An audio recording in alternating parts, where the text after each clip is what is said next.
దేవుని పరిశుద్ధ నామానికి మహిమ కలుగునుగాక. దేవుని పిల్లరా, వాక్య భాగాన్ని చదువుకుని ఉపదేశాన్ని కొనసాగించుకుందాం. సామెతల గ్రంథం 24వ అధ్యాయం 10వ వచనం చదువుకుందాం. శ్రమ దినమున నీవు కృంగిని ఎడల నీవు చేతకాని వాడవగదువు. క్రైస్తవులుగా మనం కొనసాగుతున్న విధానంలో మనకు వచ్చిన శ్రమల నిమిత్తమై ఎప్పుడైతే వెనక్కి అడుగు వేస్తామో అది కృంగిపోవటం. మహోన్నతులైన దేవుని చాటును ఉంచడానికి మరి ఏం చేయాలి? చేతకవాని వాడం కాదు. మరి ఏం చేయాలి అని వాక్యంతో సెలవిస్తుంది. ఒక మాట చదువుకుందాం. రోమిలికి రాసిన పత్రిక 12:12. నిరీక్షణ గలవారే సంతోషించుచు శ్రమయందు ఓర్పు గలవారే ప్రార్థన యందు పట్టుదల కలిగి ఉండుడి. హల్లెలూయా. బిడ్డలారా, ఎలా ఉండాలి అని వాక్యం సెలవిస్తుంది. నీకొచ్చిన శ్రమ దాన్ని బట్టి కృంగిపోయే విధానంలో ఉంటే, ఇప్పుడు భగవంతుడు మాట్లాడుతున్న మాట, నువ్వు సంతోషించుచు నిరీక్షణ కలిగి ఉండి నన్ను అడిగితే నీకు చేస్తానన్నాడు. ఈ సందర్భాన్ని బట్టి శ్రమలో దేవుణ్ణి అడిగిన విధానాలు కొన్ని సందర్భాలు మీ దృష్టికి తీసుకొస్తాను. విడ్లరా, బైబిల్ గ్రంథంలోంచి భక్తులు, మన ఉపదేశం యొక్క సారాంశం, నీ కృంగిపోయి ఉంటే ప్రభు నీతో మాట్లాడుతున్న మాట, నువ్వు ఉండాల్సిన విధానం. సర్వశక్తివంతుడైన దేవుడు నీతో మాట్లాడుతున్న గ్రహించి ఆ కృంగుదలలో నుంచి విడుదల కలిగించగలిగిన సమర్థుడు, శక్తివంతుడు నీకు తోడున్నాడని. ఎలా? ఆయన చేసిన కార్యాలు నిలిచి ఉన్న వారి పట్ల, సంతోషించిన వారిని పట్ల, శ్రమయందు ఓర్చుకుని ఓర్పు కలిగి ప్రార్థనలో పెనుగులాడిన వారి పట్ల ప్రభు ఏ విధముగా వారిని దీవించాడు అనేది కొన్ని మాటలు మీ దృష్టికి తీసుకొస్తాను బిడ్డలారా. ఆదికాండం 29వ అధ్యాయం. మరియు లాబాను తన దాసి అయిన జిల్పాను తన కుమార్తెను లేయానుకు దాసిగా ఇచ్చెను. ఉదయమందు ఆమెను లేయా అని ఎరిగి అతడు లాబానుతో, నీవు నాకు చేసిన పని ఏమిటి? రాహేలు కోసమే కదా నీకు కొలువు చేసి తిని, ఎందుకు నన్ను మోసపుచ్చితివి అనెను. బిడ్డలారా, ఇక్కడ ఎన్నో సందర్భాలలో ప్రభు ఈ వాక్యం ద్వారా మనతో మాట్లాడిన పరిస్థితులు ఉన్నాయి. మరలా ఒక్కసారి నీ కృంగుబాటును బట్టి, నువ్వు పడుతున్న వేదనకరమైన పరిస్థితులను బట్టి సర్వశక్తివంతుడైన దేవుడు కలగజేసుకుని మాట్లాడుతున్న మాట ఆలకించు బిడ్డ. అక్కడ తన చేసిన కొలువును బట్టి యాకోబు గారు తన మామ చేత మోసపోయే సందర్భాన్ని మీ ముందు వినిపించాను. ఒకరిని కావాలనుకుని ఆయన అక్కడ కొలువు చేస్తే, పాలేరుతనం చేస్తే, దాన్ని మోసం చేసి ఇంకొక వ్యక్తినిచ్చి తనకు పెళ్లి చేసిన సందర్భంలో, నువ్వు నాకు చేసిన పనేంటయ్యా అని అడిగితే, మరలా నువ్వు పంచేయి, నువ్వు అడిగింది ఇస్తాను అన్న పరిస్థితులను బట్టి మరలా మన ఉపదేశం యొక్క సారాంశం, కృంగిపోకుండా శ్రమలో నిలబడగలిగితే, హల్లెలూయా. కృంగిపోతే శాతకనుడు అంటున్నాడు వాక్యం. నేను నీకు ఆధారమై ఉంటాను, నన్ను అడుగు నీకు ఇస్తానన్న దేవుడిని నువ్వు కృంగిపోయి దేవుని దూరం అయిపోయి చాలామంది అదే క్రైస్తవ్యంలోనికి వచ్చిన తర్వాత నూతనమైన ప్రేమను కనపరుస్తూ చిన్న శ్రమ ఏదైనా ఆటంకం కలిగితే ఊరికి నేను మళ్ళీ దేవుని సన్నిధి ముఖం చూడరాళ్ళు. ఏ పాటి వాళ్ళు? బండ మీద ఇత్తనం అది మలవదు. ప్రభు చెప్తున్న మాట అంత స్పష్టంగా, నువ్వు సంతోషించు, నిరీక్షణ కలిగి ఉండు, నాకు చెప్పు, హల్లెలూయా అని చెప్తున్న ప్రభువును కాదని లోకానుసారమైన పరిస్థితులు బ్రతకడానికి వెళ్ళిపోతే, ఆ శ్రమ నుంచి, ఆ కృంగిపోయిన విధానాన్ని నుంచి తప్పించగలిగిన దేవుణ్ణే నువ్వు కాదంటే ఎక్కడ లేవనెత్తబడతావు? హల్లెలూయా. ఇక్కడ అదే శ్రమలో ఉన్నప్పుడు, ఆయన మోసపుచ్చబడినప్పుడు మరలా అదే శ్రమలోనికి వెళుతూ తనకు కావలసింది పొందుకోవడానికి ఆ దేవుణ్ణి ఆధారం చేసుకునే విధానంలో ఆ మోసకరమైన పరిస్థితి నుంచి విడిపించబడగలిగిన దేవుడు ఆయనకున్నాడని 31వ అధ్యాయం ఆదికాండం 40-41. పగటి ఎండకును రాత్రి మంచుకును నేను క్షీణించిపోతిని, నిద్ర నా కన్నులకు దూరమాయను. ఇది వరకు నీ ఇంట్లో 20 ఏండ్లు ఇంటిని, నీ 2 కుమార్తెల నిమిత్తము 14 ఏండ్లు, నీ మంద నిమిత్తము 6 ఏండ్లు నీకు కొలువు చేసి తిని, అయినను నీవు నా జీతము 10 మారులు మార్చితివి. ఆయనే తన చేస్తున్న పని నిమిత్తమే ఆ కొలువు చేస్తున్న విధానంలో తన మందను మేపుతున్నప్పుడు ఏదైనా పులి తీసుకెళ్ళిపోయినా, వేటకు గురైనా, చనిపోయినా, జబ్బు చేసినా దాన్ని కూడా ఆయన జీవితంలో కట్ చేసేవాడంట. ఎవరో బంధువే, మామ. మరి శ్రమలో ఉన్నాడా? కురింగిపోతున్నాడా? 10 రూపాయలు జీతం ఇస్తానంటే నెల వచ్చేటప్పటికి 5 రూపాయలు కట్ చేసి 5 రూపాయలు ఇస్తుంటే ఎట్టుంటుంది? నెలస్తమానం ఎలా కష్టపడ్డాడంట? ఎండకు ఎండి, మంచుకు తడిచి, కంటికి నిద్ర కరువై, ఆ పరిస్థితిలో నెల, 2 నెలల, సంవత్సరం, 2 సంవత్సరాలు, 20 ఏళ్ళు, సగం జీవితం అక్కడ అయిపోయింది. శ్రమ వెంబడి శ్రమ, మోసపుచ్చే విధానంలో, తన వివాహ జీవితంలో మోసపోయాడు, తన పని చేస్తున్న విధానంలో మోసపోయాడు, తనకు రావలసిన జీతభత్యములో మోసపోయాడు. అన్ని విధములుగా కృంగతీసే విధానంలోనికి తను తీసుకెళ్తున్నప్పుడు ఎక్కడెక్కడ కృంగిపోలా. స్తోత్రం చెప్తానికి. హల్లెలూయా, హల్లెలూయా. బిడ్డలారా, మీరు జాగ్రత్తగా ఆలకించండి. పూట ఆయన అంటున్న మాట ఏం ఆధారం చేసుకున్నాడంటే 42 వచనం మీకు చదివినిపిస్తాను చూడండి. 31:42. నా తండ్రి దేవుడు అబ్రహాము దేవుడు, ఇస్సాకు భయపడిన దేవుడు నాకు తోడై ఉండని ఎడల నిశ్చయముగా నీవు నన్ను ఒట్టి చేతులతోనే పంపించి వేసేదవు. నా పితరుల దేవుడు నాకు తోడంటూ లేకపోతే నువ్వు ఇంకా ఎన్నో రకములుగా నన్ను మోసం చేసేవాడివే. అన్ని రకములుగా మోసపోతున్నప్పుడు కూడా కృంగిపోని మనస్తత్వం లేక నిలబడే విధానంలో, ప్రభువుని ఆధారం చేసుకునే విధానంలోనికి నువ్వేమి నేర్చుకోలేపోట. శ్రమ నిన్ను వెంటాడుతున్నప్పుడు, కృంగదీస్తున్నప్పుడు, సమస్యలు చిక్కబడిపోతున్నప్పుడు నువ్వు కలిగి ఉండవలసిన విధానం ఎట్లుండాలా? నువ్వు నమ్మిన దేవుడు సజీవుడు, మృత్యుంజయుడు. స్తోత్రం చెప్ప బిడా. ఏ పరిస్థితులను కృంగిపోతున్నావో ఇక చాలు, ప్రభు నీతో మాట్లాడుతున్నాడు నాకు చెప్పమని. ఆయన మాట్లాడుతున్న విధానం, యాకోబు ఏమంటున్నాడు? నా తండ్రి దేవుడు, నా పితరుల దేవుడు నాకు తోడై ఉండని ఎడల ఇంకా నన్ను ఎంత. అప్పటికి ఎన్నిసార్లు మోసపోయాడు? జీతం విషయంలో శ్రమలో మోసపోయాడు, వివాహ విషయంలో మోసపోయాడు, తనకు ఆస్తిని ఇది ఇస్తాను, నీ నిమిత్తం కలిగింది కాబట్టి, నువ్వు వచ్చేటప్పటికే నాకు సమృద్ధి వచ్చింది, నువ్వు రాకముందు నాది కొంచెమే అని ఎన్నో రకములుగా చెప్పి తనతో కష్టం చేయించుకుని తనకు రావలసిన దానిని కూడా దొంగిలించినప్పుడు కూడా నిలబడ్డాడు. ఇన్ని రకములుగా మోసపోయి శ్రమలో కృంగిపోకుండా నిలబడటానికి గల కారణం ప్రభువైన యేసుక్రీస్తు ప్రభు. స్తోత్రం చెప్దాను గట్టిగా. ఆయన ఆధారం చేస్తున్నాడు కాబట్టి అందుకే అంత స్పష్టంగా మాట, నా పితరుల దేవుడు నాకు తోడై ఉండని ఎడలా. హల్లెలూయా, హల్లెలూయా. చిన్నపాటి ఇబ్బందికి, చిన్నపాటి కృంగిపాటికి, చిన్నపాటి వేదనకి, ఇవాళ రేపు తొలగిపోయే బాధకు కూడా ఏం చేసాడు దేవుడు అనే పరిస్థితి, దౌర్భాగ్యం. నువ్వు నిలబడాలిగా. ఆయన అడుగుతున్నాడుగా, బిడ్డా నువ్వు సంతోషించు, నిరీక్షణ కోల్పోబాక నాకు చెప్పు, నీ శ్రమ యందు ఓర్చుకో, నాతో మాట్లాడు, పట్టుదల కలిగి ఉండు బిడ్డా, నేను నీకు కార్యం చేస్తానని మాట్లాడుతున్నాడే. అటువంటి దేవుణ్ణి కాదని నిరీక్షణ లేని వారిలాగా గమనించండి బిడ్డలారా. అన్ని శ్రమలు తరుముతున్నప్పుడు కూడా ఆయన నమ్మిన దేవుణ్ణి ఆధారం చేసుకున్నాడు కాబట్టి నిలబడి చేస్తున్న పరిస్థితిని బట్టి. ఆదికాండం 32:23-24. యాకోబు వారిని తీసుకొని ఆ ఏరు దాటించి తమకు కలిగినదంతా పంపివేసెను. యాకోబు ఒక్కడు మిగిలిపోయెను, ఒక నరుడు తెల్లవారు వరకు అతనితో పెనుగులాడెను. స్తోత్రం చెప్పండి. హల్లెలూయా. ఒక కుటుంబ యజమానుడిగా, కుటుంబ యజమానురాలుగా నీ కుటుంబం పక్షాన ఉండాల్సిన కట్టుబాటు ఎట్టుండాలా? యాకోబు తన పిల్లలను, తన కలిగిన అంతటిని ఆ ఏరు దాటి పంపించి ఎబ్బోకు రేవు దగ్గర పడి, ఇక నన్ను ఆశీర్వదించయ్యా. హల్లెలూయా, హల్లెలూయా.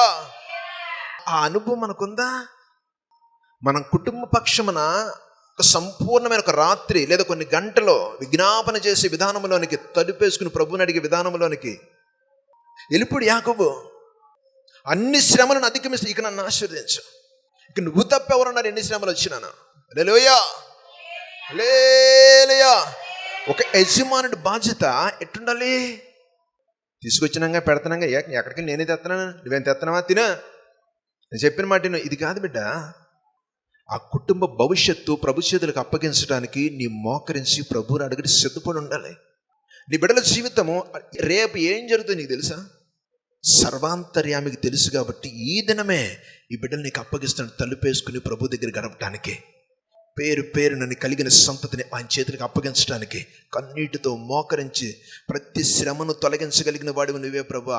ఇప్పటికీ ఈ వేదనకరమైన పరిస్థితులు నన్ను నిలిచి ఉన్నానంటే అది నీ కృపే, ఇంకా నన్ను ఆశీర్వదించాయని అడిగే విధానంలోనికి వెళ్ళకపోతే, అటు అనుభవాల్లోనికి నువ్వు వెళ్ళకపోతే, ఆయనకి చెప్పుకునే విధానంలో లేక లోకుల దగ్గర ఏడితే ఏమవుతుంది?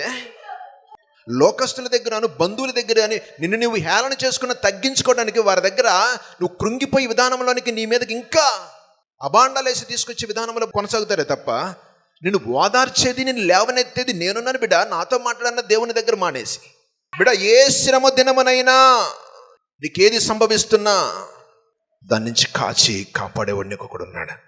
బిడ్డలారా, ఈ పోటీ మాటలు ఆలకించండి. అన్ని శ్రమలలో నుంచి తన దాటుకుంటూ వస్తూ దేవుడి ప్రభువా ఇక ఆశీర్వదించయ్యా అని తన కుటుంబం అంతటిని పంపి ఒక్కడ మిగిలిపోయి దేవుడిని అడుగుతున్నాడే. మన జీవితంలో అలాంటి స్థితి ఉందా? బిడ్డలారా, టీవీ చూస్తున్న బిడ్డలకి ఆ స్థితిలో నువ్వు కొనసాగుతున్నావా?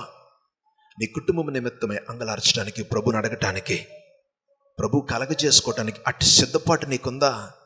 నీ కృంగుబాటు నుంచి లేవనెత్తగలిగిన ప్రభు నీతో మాట్లాడుతున్నాడా? హల్లెలూయా, హల్లెలూయా.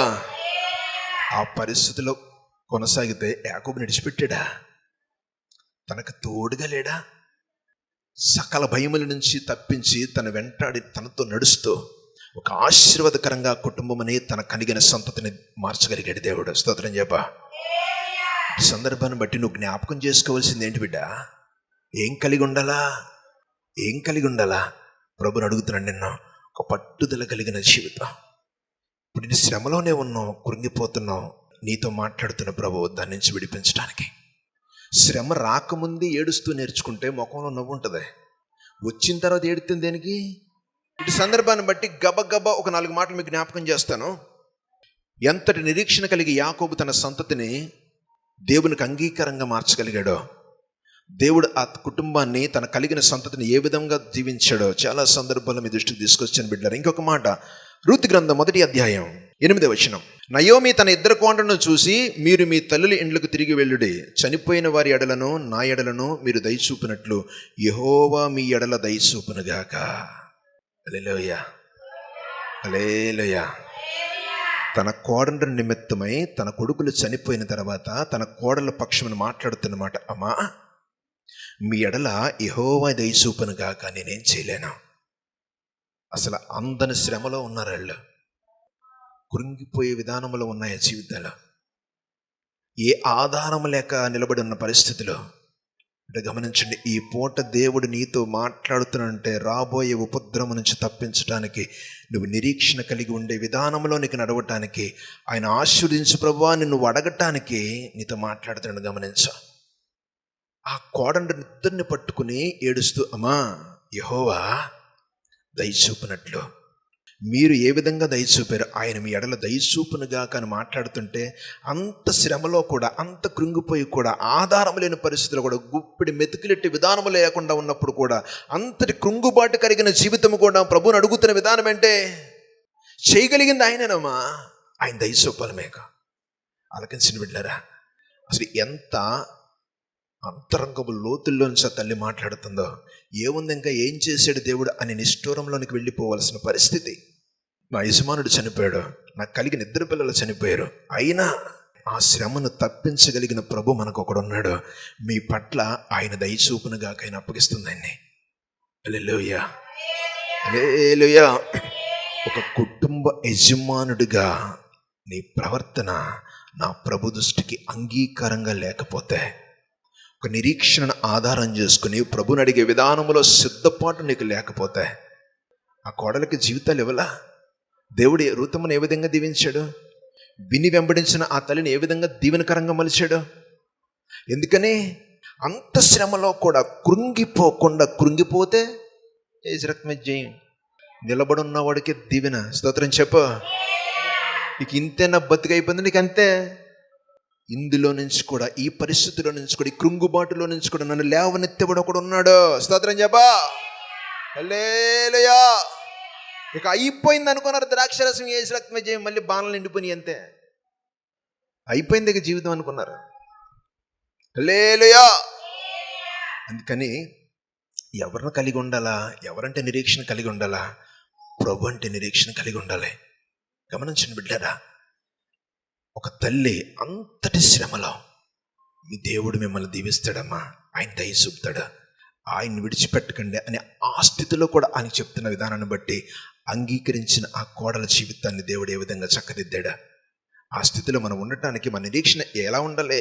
ఆయనకు అప్పగించుకునే విధానంలో ఉండాలి. ఇంకొక మాట చదవండి, యోబు గ్రంథం 1వ అధ్యాయం 20:21.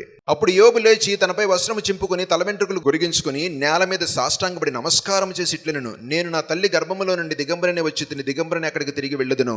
యెహోవా ఇచ్చిన యెహోవా తీసుకొని పోయెను. యెహోవా నామమునకు స్తుతి కలుగును గాక. స్తోత్రం చెప్ప. హల్లెలూయా. బిడ్డ, నువ్వు కృంగిపోయే విధానంలో ఉంటే ప్రభు మాట్లాడుతున్న మాట, నువ్వు చేత కాని వాడివే. నువ్వు కృంగిపోయే స్థితిలో మన జీవితాలుంటే చేత కాని వాడివే. నేను ప్రకటిస్తున్న యేసుక్రీస్తు ప్రభు ఎడల నిరీక్షణ గలవారై సంతోషించుచు శ్రమ యందు ఓర్పు గలవారై ప్రార్థన యందు పట్టుదల కలిగి ఉంటే, ఆయనకు అప్పగించుకునే విధానంలో నీ జీవితాన్ని కొనసాగించడానికి సిద్ధపడి ఉంటే, ఆయన మాట్లాడుతున్న మాట, ఒక యజమానుడిగా ఒక యజమానురాలుగా నీ జీవితం నా ప్రభు పాదాల దగ్గర ఉండి పెనుగులాడే విధానంలో ఉంటే ఎంతటి విడుదల. అంతటి కుటుంబాన్ని కోల్పోయిన యోబు అందరినీ కోల్పోయిన తర్వాత కూడా, ఆస్తిని కోల్పోయిన తర్వాత కూడా, ప్రతి విధములోనూ శ్రమలో నింపబడిన తర్వాత కూడా తను మాట్లాడుతున్న మాట ఆశ్చర్యం కదా. ఆ స్థితిలో మన జీవితాలను గడపటానికి ఏర్పరిచిన దేవునికి నిరీక్షణ కలిగి ఉండటానికి ఆయన మాట్లాడుతున్న మాట బిడ్డలారా గమనించండి. యోబు మాట్లాడుతున్న మాట ఒకే ఒకటే. అంతను సమస్తము కోల్పోయిన తర్వాత కూడా తను అంటున్న మాట, యెహోవా ఇచ్చాడు, ఇదంతా ఆయన ఇచ్చిందే, ఆయనే తీసుకున్నాడు, ఆయన నామానికి స్తుతి కలుగునుగా అని మాట్లాడుతున్నట్టు. దానికి ముందు ఏం చేశాడు ఆయన? ఇంతటి ఆనందకరమైన క్షణాలు నా నుంచి దూరం అవటానికి ఇచ్చింది నువ్వే, తీసుకుంది నీవే. కానీ లోకానుసారమైన దుఃఖముతో ప్రభువును దూషించక ప్రభువై ఆధారపడుతూ నీవిచ్చావు, నీవే తీసుకుని నీ నామానికే మహిమ కలుగునుగాక. హల్లెలూయా, హల్లెలూయా. నయోమి ఏ విధముగా తన కోడని ఆయనకు నమ్ముకో, ఆయన దయ నీకు దొరుకునుగాక అందో, ఆ దయ ప్రకారం ఆ కుటుంబాన్ని దేవుడు ఏ విధంగా హెచ్చించాడు. అన్నీ కోల్పోయిన తర్వాత యోబు, ఆ సంతోషం ఉంది, దుఃఖం ఉంది, తన కలిగిన ఆనందమైంది దూరం అయిపోయింది, తన కంటి ముందు కనబడుతున్న బిడ్డలందరూ దూరం అయిపోయారు, తన ఆస్తి సమస్తాన్ని కోల్పోయాడు, దిగంబరిగా మిగిలిపోయాడు. ప్రభుని యేసుక్రీస్తు పాదాలు మాత్రం విడిచిపెట్టగా తను మాట్లాడుతున్న మాట, అనిచ్చో నువ్వు తీసుకున్నావు, నీ నామమే మహిమపరచబడాలి ప్రభువా అని ఎప్పుడైతే అడిగాడో రెండంతలు ఇచ్చాడు. మళ్ళీ హల్లెలూయా, హల్లెలూయా. అందుకని మన నిరీక్షణ ఎవరై ఉండాలి? ఎవరై ఉండాలి? నీ చేత్తో సంపాదించిన డబ్బా? చిచ్చి, నీకంటే గొప్పగా ఉన్న అధికారా? అస్సలు కాదా. అధికారులు ఏర్పరుచుకునేది ఆయన. యోబుకి ఇచ్చిన ఆస్తి ముందు మనదెంత? ఊజు దేశంలోనే గొప్పవాడు అంట. స్తోత్రం చెప్పండి దేవునికి. అదంతా ఒక క్షణంలో కోల్పోతే ఎవరి పాదాల దగ్గర ఉన్నాడినా? అడిగిన విధానాన్ని బట్టి రెండంతలుగా మళ్ళీ దీవెనకరంగా మలచింది. అట్టి నిరీక్షణ కలిగిన జీవితం నీదైతే ప్రభు పాదాలను విడిచిపెట్టలేని స్థితిని మనం బతుకుంటే సమాధానకరమైన పరిస్థితులు దొరుకుతాయి. నువ్వు కృంగిపోతే చేతకనుడు ఉంటుంది వాక్యం. మరణాన్ని జయించిన నేను అని మాట్లాడుతున్న ప్రభువు నీకు ఆధారమై ఉండటానికి నీ జీవితము నిరీక్షణ ఉండాలి, ఎదురు చూడాలి. శ్రమను కాదు నువ్వు చూసేది, కృంగిపాటును కాదు నువ్వు లెక్క చేసేది, ప్రభు చేయగలడు నాకు ఆలోచన నీలో ఉండాలి. స్తోత్రం చెప్పదేవానికి. ఇంకొక సందర్భాన్ని మీ దృష్టి తీసుకొస్తాను బిడ్డారా. ఎస్తేరు గ్రంథం 4:1 జరిగినదంతయో తెలియగానే మొర్దెకై తన బట్టలు చింపుకొని గోనె పట్ట వేసుకొని బూడిద పోసుకొని పట్టణపు మధ్యనకు బయలు వెళ్ళి మహాశోకముతో రోదన చేసి. మొర్దెకై ఎందుకని? తన అన్న వారిని ప్రతి ఒక్కరి మీదకి శిక్ష రాబోతుంది. ఒక్కడు కూడా మిగిలి ఉండడానికి అవకాశం లేకుండా రాజు చట్టం చేయబడింది. అంతటి శ్రమలో కృంగిపోకుండా హల్లెలూయా పట్టణం ఎదుటి నిలబడి మధ్యకు బయలు వెళ్ళి మహాశోకముతో రోదన చేయటం ఏంటంటే దగ్గరగా ఏడుతున్నాడు. అయ్యో ప్రభువా, ఆయన కలిగి ఉండాలి బిడ్డ. నీ దుఃఖం ఆయన పాదాల దగ్గర ఉండాలా. మరి ఒక్కసారి తన పాదాలు తడిపితే, కన్నీటితో పాదాలు తడిపితే, ఆమె నన్ను విస్తారంగా ప్రేమించింది కనుక ఆమె విస్తార పాపములు నేను క్షమించానంటాడే. అట్టి అనుభవంలోనికి నువ్వు వెళ్ళాలా. దేవుని ఎదుట నీకు కన్నీరు రావటం లేదు, నీ బాధను చెప్పుకునే విధానంలో నువ్వు ఆయన పక్షమున ప్రార్థనలో గడపలేకపోతున్నాను అనే ఆలోచన నీకుందని అనుకో, నీలో దుష్టత్వం ఉన్నట్టే. ఒప్పుకోలేని కొన్ని ఉండిపోయినాయి, ప్రభుకు అప్పగించుకోలేని పరిస్థితుల్ని బతుకుని ఇంకా లోకంలో బతికేయడానికి సిద్ధంగా ఉన్నావు. ఆయనకి లోబడిపోయి ఉండడానికి ఆయనకు అవకాశం ఇవ్వలేని పరిస్థితులు ఉన్నాయి. అందుకని ఆ నిరీక్షణ లేక లోకానుసారమైన పరిస్థితులు ఎడుతున్నావు. అందుకని ఎట్టుండాలి? మన ఆశ ఆయన ఉండాలి. ఎప్పుడైతే మొదకై ఏడుస్తున్నాడో ఆ పరిస్థితిని బట్టి చట్టం మారిపోయింది. దెబ్బకి వేసి రక్తం ఇచ్చేయి. హల్లెలూయా, హల్లెలూయా. నీవు ఒక రకంగా ప్రార్థనలు గడిపితే ఏం చేయాలని దేవునికి తెలుసది.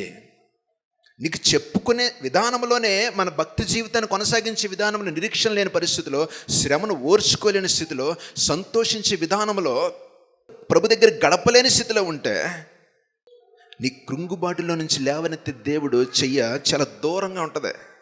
ఆ పరిస్థితిలో ఎప్పుడైతే గడిపాడో, మహాశోకముతో రోదన చేశాడో, ప్రభుని అడిగాడో, చట్టం మారిపోయింది. మనుషులు చేసిన చట్టాన్ని దేవుడు మార్చలేడా? నీ మీదకి తెగబడుతున్న శ్రమకి దేవుడు అడ్డుండడా? ఉండటానికి నీ నిరీక్షణ ఏది? నువ్వు గడుపుతున్న జీవితం నా ప్రభుకు దగ్గరగా ఏది? బిడ్డ ఆలకిస్తున్నావా? నీతో మాట్లాడుతున్న దేవుడు ఎక్కడ కృంగిపోయిన అనుకుంటున్నావు? లేవనెత్తగలిగిన నా ప్రభు. హల్లెలూయా.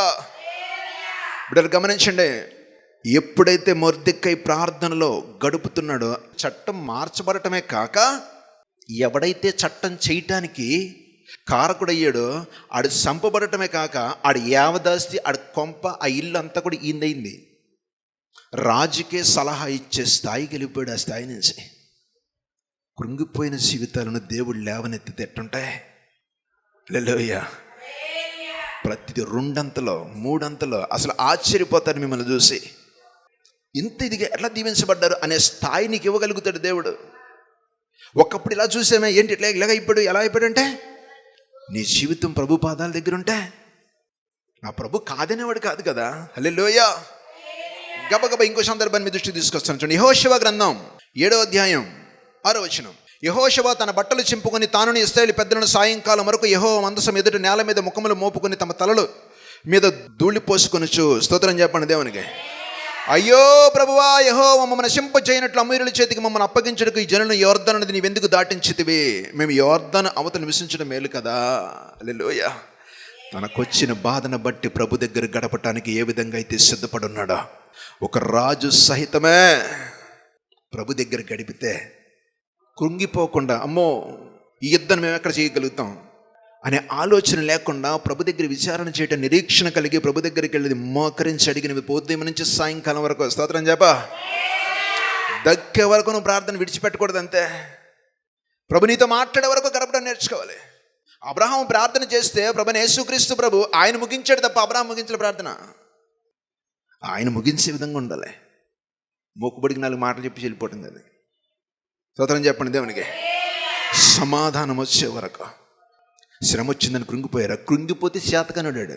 చేతకాని తనములో నుంచి దేవుడు లేవనెత్తే విధానంలోనికి ఇంతమందిని మేము దుచ్చుకు తీసుకురావడం కారణం ఏంటో తెలుసా? లేవనెత్తబడినవారు, గణపరచబడిన వాళ్ళు, చరిత్ర తిరగరాసిన వాళ్ళు. స్తోత్రం చెప్ప దేవునికి. అట్టి స్థితి కలిగిన జీవితం మనకు కావాలి అంటే ఎట్టుండాలా? నిరీక్షణ కలిగి ఉండాలి. శ్రమ యందు ఓర్పు కలిగిన వారిగా ఉండాలి. హల్లెలూయా. ఆ ఓర్పుని ప్రార్థనగా మార్చుకోవాలి. ప్రభుని అడగటం నేర్చుకోవాలి. ఆయనకి నీకు సంబంధం పెరిగిపోవాలి. నీ శ్రమ కాదు. ఆ స్థితిలో నువ్వు ఉంటే అట్టి ధన్యకరమైన జీవితాలు. ఎప్పుడైతే యెహోషువ నేల మీద పడి అడిగాడో, రాజు నేల మీద పట్టం ఏంటి, మొక్కము నేల మీద ఎట్టాడు అంతే. ప్రభు కంటే గొప్పడేవాడు. మనం ప్రార్థన చేస్తే కనీసం సొక్కకుండా కదా కదా. ఇస్త్రీ 20 రూపాయలు ఇస్త్రీ అయిపోద్ది. చెయ్యి పనికి మన ప్రార్థన గొవ్వలైపోలి బిడ్డ. ఆ స్థితిలో బతకడానికి సిద్ధపడాలి. అది ప్రభుతో కలిగిన సావాసం. ఆ విధంగా నేల మీద పడి అడిగాడు కాబట్టి దేవుడు కనికరించి ఏం జరిగిందో చెప్పగలిగాడు. ఆయనకి విషయాన్ని మరలా తనకు అందించగలిగాడు. ఆ స్థితి నిరీక్షణ. నువ్వు కృంగిపోయావు అని అనుకుంటే, అడగటం తెలియకుండా ఉంటే నువ్వు శాతకానుడివే. హల్లెలూయా, హల్లెలూయా. వీళ్ళ 2 మాటలు చెప్తాను, ముగిస్తాను. ఏ శ్రమలో నువ్వు ఉన్నావో కృంగిపోయిన ఎడల చేతకానివాడు వగదు అని వాక్యం సెలవిస్తుంది కదా. చేతకానివాడిగా కాకుండా ఉండటానికి నిరీక్షణ గలవారే సంతోషించు ప్రార్థన ఎందు పట్టుదలగా ఉండమంటున్నాడు కదా. ఆ స్థితిలో మన బ్రతుకులు కొనసాగించడానికి ఇవాళ ఇవి చూస్తున్న బిడ్డలు చూస్తున్న విధానాన్ని బట్టి 2 అంతలుగా నువ్వు దీవించబడడానికి ప్రభువును అడగడానికి సిద్ధపడితే నీతో మాట్లాడుతున్న దేవుడు. యెషయా గ్రంథం 40:31. యెహోవా కొరకు ఎదురు చూసేవారు నూతన బలము నొందుదురు. హల్లెలూయా. ఆయన కోసం నీ నిరీక్షణ కలిగి ఉంటే ఒక నూతనమైన బలం ఆయన అనుగ్రహిస్తే అప్పటి వరకు కృంగిపోయా. ఎట్లా ఉంటారంట? వారు పక్షిరాజు వలె రెక్కలు చాపి పైకి ఎగురుదురు. నీ దీవెన ఎట్లుంటుందే? మనిషి దాన్ని అందుకోగలరా?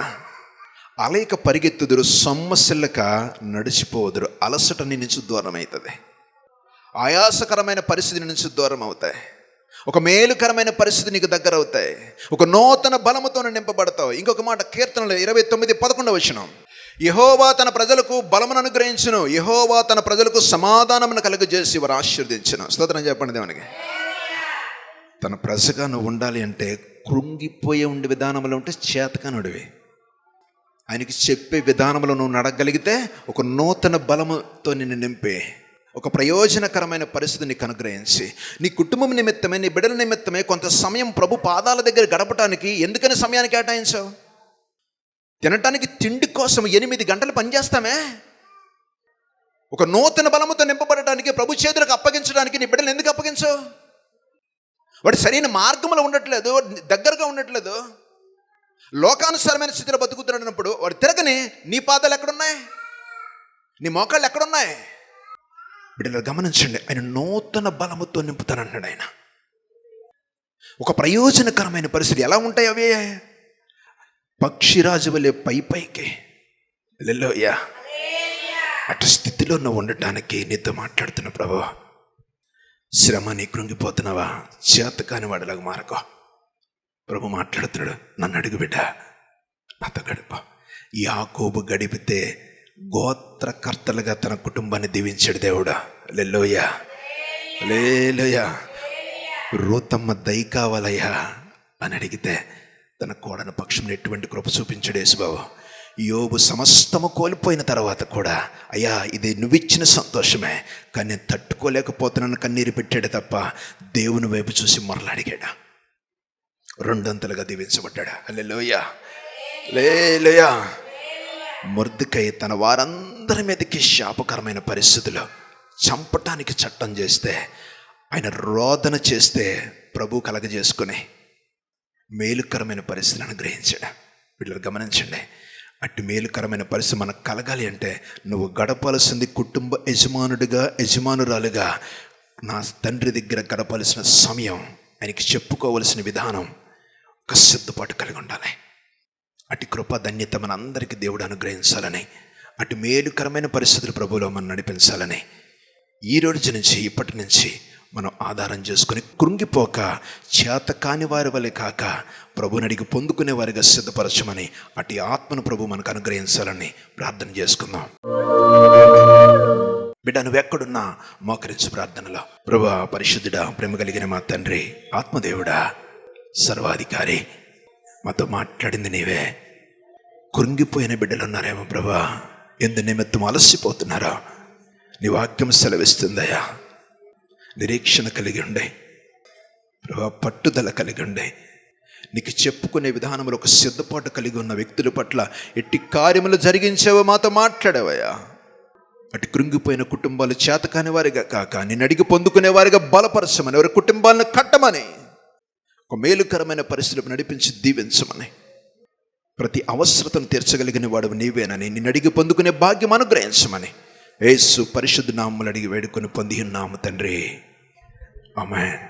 బిడ్డలారా, మీ ప్రార్థన అవసరతల నిమిత్తం ఏదైనా అవసరమైతే స్క్రోలింగ్ అవుతున్న నెంబర్లకు ఫోన్ చేయండి. ఆ ప్రచారం జరుగుతున్నప్పుడు మాత్రం నా ఫోన్ అది అందుబాటులో ఉంటుంది. మీరు చేయగలిగితే వెంటనే స్పందించడానికి అవకాశం ఉంటుంది, లేదా మీ కాల్ చూసి మరలా చేసి మీతో మాట్లాడటానికి అవకాశం ఉంటుంది. ఈ సమయాన్ని సద్వినియోగం చేసుకుని దేవుని పేరట మీ అందరికీ వందనాలు.